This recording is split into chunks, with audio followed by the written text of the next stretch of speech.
Chaque fois que tu manges,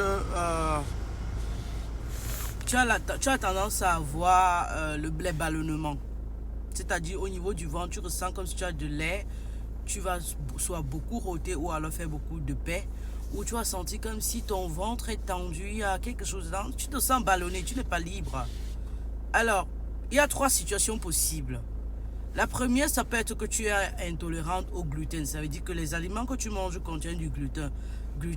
Et pourtant tu as une allergie ou une intolérance au gluten. La deuxième possibilité, c'est que tu peux avoir une intolérance au lactose.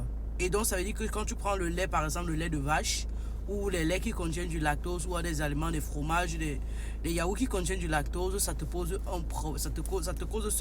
ce type d'intolérance, ce type d'allergie, entre guillemets. Ou la troisième situation qui est souvent la plus délicate et difficile à diagnostiquer, c'est que tu as le syndrome, tu as la colopathie fonctionnelle ou alors le côlon ou tu as le côlon irritable, ou alors la colopathie fonctionnelle. Ces 3 situations, j'ai déjà fait les vidéos sur ça sur YouTube Santé Prévention ou encore sur TikTok.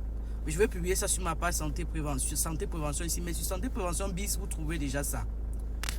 Je tiens à te rappeler que je mentionne ça dans cette vidéo, ça ne veut pas dire que je suis en train de te faire le diagnostic. Le diagnostic se fera chez un médecin généraliste ou alors gastro-entérologue, celui qui s'occupe du tractus gastrique, à travers les examens ou alors à travers un examen clinique premièrement et à travers des examens d'imagerie si possible. Comme je dis tout à l'heure, le côlon irritable est souvent difficile à diagnostiquer. Alors, dans les 3 cas, ce qui se passe, je vous ai dit que j'ai fait les vidéos, mais je fais le résumé. Ce qui se passe, c'est que tu dois pouvoir observer quel est ce type d'aliment qui te met dans ces conditions-là. Et si tu observes, par exemple, faisons le lait de vache ou alors tous les aliments, le yaourt, les fromages et autres, tu vas seulement changer le type de lait que tu prends en prenant par exemple le lait fait à base de végétaux, comme le lait de soja, qui aussi fait beaucoup prendre du poids ou alors qui augmente la taille des fibres. Mais au moins en prenant ça, tu fais la différence pour voir si c'est ça ton problème.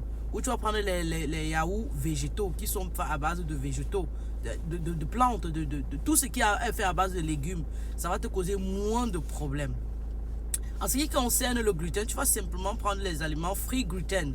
Dans les supermarchés, il y a un secteur seulement free gluten. La pasta, les spaghettis et tout c'est free gluten. C'est là, c'est fait exprès parce qu'on sait que ce sont des problèmes que des personnes rencontrent. En ce qui concerne la colopathie fonctionnelle, tu vas éviter de manger les aliments riches en protéines comme les œufs bouillis. Pas éviter, mais réduire ou du moins se te priver pour voir s'il y a un changement.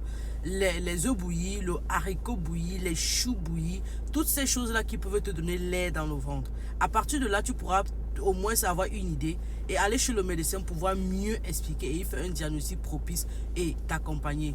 L'eau tiède à 50 degrés pour le côlon irritable va t'aider à digérer et à résoudre ton problème. Mais pour le